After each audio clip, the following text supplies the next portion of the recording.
Programme में एक बार फिर खुशामदीद नाज़रीन। प्रोग्राम आप देख रहे हैं ख़वातीन टाइम उज़्मा ज़ैदी के साथ, और ख़वातीन टाइम में आज हमारा मौजू है कि तरवीज दीन के सिलसिले में बुजुर्गान दीन की खिदमत क्या रही हैं। इस हवाले से प्रोफेसर साहबा की जानिब आती हूँ। प्रोफेसर साहबा, ये सवाल आम जहन में बहुत ज़्यादा उठता है जब हम बुजुर्गान दीन की खिदमत के हवाले से बात करते हैं, तो क्या क़ुर्बे इलाही पाने के लिए क्या किसी वली के करीब होना ज़रूरी है कि आपको फिर तक़र्रुब इलाही मिलेगा? देखिए उज़्मा, ये हमारे नौजवानों के लिए ये बहुत अच्छा सवाल है। जैसे कि रुबीना करीम है, इन्होंने भी एक सवाल किया और बड़ा अच्छा सवाल उठाती हैं वो हमेशा, कि नौजवानों के हवाले से उन्होंने बात की। नई नस्ल जो है, तो ये देखिए कि ये नई नस्ल उन चीज़ों में गर्क होती चली जा रही है जो उन्हें दीन से भी दूर रख रहे हैं। अच्छा, अगर वो नमाज वगैरह भी पढ़ लेते हैं तो वहाँ से जो दौड़ लगाते हैं तो फिर अपनी उसमें मसरूफ हो जाते हैं और किसी आलिम की सोबत में नहीं बैठते। कहा जाता है कि एक आलिम की सोबत में बैठना एक किताब पढ़ने के बराबर है। सुभान अल्लाह। और हुजूर नबी करीम सल्लल्लाहु अलैहि वसल्लम ने उस हलके में आप तशरीफ फरमा हुए जहाँ दीन की बातें हो रही थी, जिक्र हो रहा था। तो आप ये देखिए कि ये हमारे लिए लम्हा फिक्रिया है कि आज हम नौजवानों को क्या दे रहे हैं। पहले लोग दूर दराज का सफर करके पहुंचते थे किसी एक आलिम की सोहबत में बैठने के लिए, और रसूल अकरम सल्लल्लाहु अलैहि वसल्लम ने फरमाया कि अगर कोयले वाले के पास बैठोगे तो कपड़े भी गंदे होंगे और गर्दो गुबार नाक में भी जाएगा। अगर किसी खुशबू बेचने वाले के पास बैठोगे तो खुशबू ना लेके आओ, ना खरीदो, मगर उसकी महक तुम्हारे कपड़ों में आएगी। बेशक बेशक। तो ये बुजुर्गान दीन, औलिया कराम और वो लोग के जो नेक लोग हैं, सालिहीन हैं, उनके पास बैठना और कोई भी बात सीखना जो है ये जिंदगी के लिए बहुत जरूरी है। ठीक है। अच्छा देखिए, जब हम तबलीग के हवाले से जिक्र करते हैं वही हम बात आ जाती है बर सगीर की, तो जब हम उसमें हजरत ख्वाजा मोइनुद्दीन चिश्ती अजमेरी रहमतुल्लाह अलैह का जो किरदार देखते हैं, इतना बड़ा किरदार है, तो आपका जो तरवीज दीन के सिलसिले में जो रवैया था लोगों से, कुछ आप उस पर रोशनी डालिए कि जो लोग ऐसे जोक दर जोक मुसलमान हो रहे थे, तो ऐसी उनके किरदार में ऐसी क्या खास बात थी कि लोग ऐसे चले चले आते थे?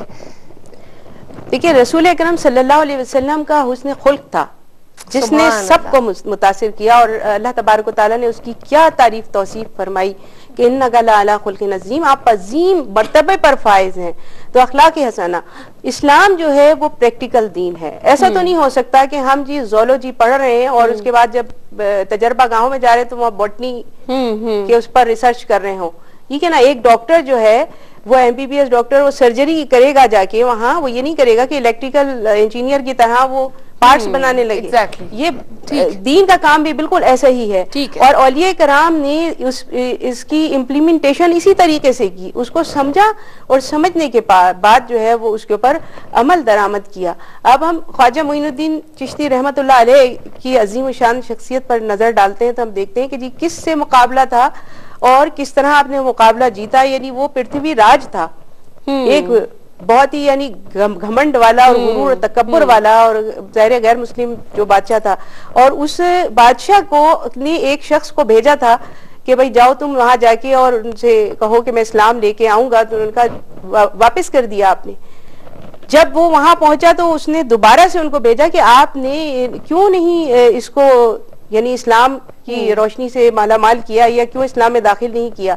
तो आपने फरमाया कि मुझे ये मालूम हो गया है कि इसके नसीब में ये नहीं लिखा अल्लाह इस्लाम में। यानी उसकी नजरों से, उसकी बॉडी लैंग्वेज से आपने ये अंदाजा कर लिया कि ये शख्स दाखिल होने वाला नहीं है। कहाँ वो कि जब आप वो अजीम वाकया है कि जब वो वहां आप दरख्त के नीचे बैठे, अजमेर शरीफ जब पहुंचे, दरख्त के नीचे बैठे, तो वो आके कहने लगे अहलकार के आप यहाँ से हटिए, महाराज के ये ऊंटों के बैठने की जगह है। तो आप वहां से उठ गए। आपने नहीं कहा तुम्हारा क्या बिगड़ रहा है, मैं बैठा हूँ, आप वहां से उठ गए। लेकिन जब ऊंट बैठे तो उन्होंने उठने से इनकार कर दिया, दावत की कि आप वहां पर ना आए। और सिर्फ ये इतना सा वाकया है, और लोग जो है वो इस वाकये को देख के, और आपकी एक नजर, बात दफा एक नजर भी अल्लाह वालों की बहुत बड़ी होती है। कहा था ना कि वो बहुत बड़ा पुजारी था और वो आपका गुलाम बन के रह गया था, खादिम बन गया था। तो आप ये देखिए कि ये आपकी यानी जो खिदमात रही हैं उस हवाले से मैं यही बात कहूंगी, आज हम और आप जो बैठे हैं, हमारे दादा परदादा जो भी रहे इस खित्ते में ही रहे, उनको किसने इस अजीम शान دولت سے مالا مال کیا، وہ یہی بزرگان دین تھے، یہی اولیاء کرام تھے. ان کی خدمات تو سوال ہی پیدا نہیں ہوتا کہ صدیقین اور صالحین، اللہ تعالیٰ سے یہی دعا کرنی چاہیے کہ ان کے ساتھ جو ہے وہ اٹھنے کا اللہ تعالیٰ ہمیں موقع فراہم کرے. پروفیسر صاحبہ کچھ آخری، ایک تو ان کی تعلیمات کے خلاصے کے حساب سے بات کیجئے، اور جو آخری پیغام آپ خاص طور پر ان کی ہستی کے حوالے سے، ان کی شخصیت کے حوالے سے. ہم چاہے کسی بھی اولیاء کرام میں سے ہم کسی کو بھی دیکھ لیں، جو ان کی تعلیمات کا خلاصہ ہے وہ یہی ہے کہ اللہ کو ایک جانو، جو رسول اکرم صلی اللہ علیہ وسلم نے تعلیمات دی. دوسرا یہ کہ ایمان کو اپنے اندر مضبوط رکھو، جھوٹ اور غیبت اور برائیوں سے پرہیز کرو.